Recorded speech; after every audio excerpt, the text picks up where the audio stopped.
everyone, this is another cake for Valentine's Day. This is carrot with cream cheese frosting.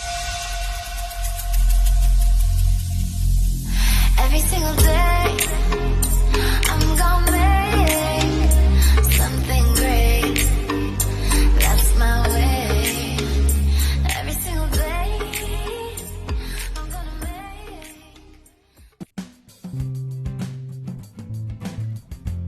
This is another order of carrot cake for Valentine's Day, but this is different design, simple and white decoration. I'll just make frosting for this one is cream cheese frosting, but my decoration is buttercream frosting.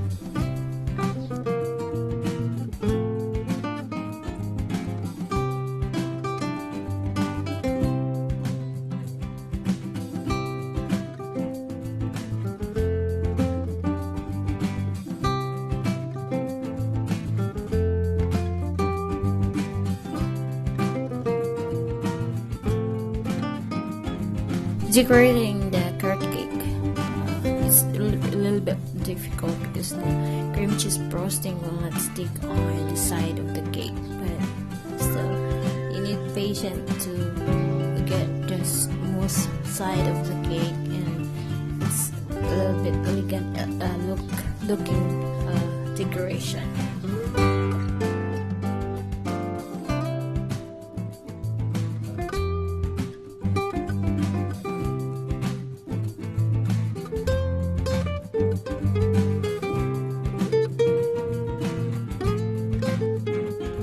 For this rosette, the red rosette for this cake is made by the buttercream frosting. Because buttercream frosting is really smooth for you to make the rosette, and it's not same as the cream cheese frosting. It's a little bit difficult to make the rosette on it because of the cheese there, the cream cheese.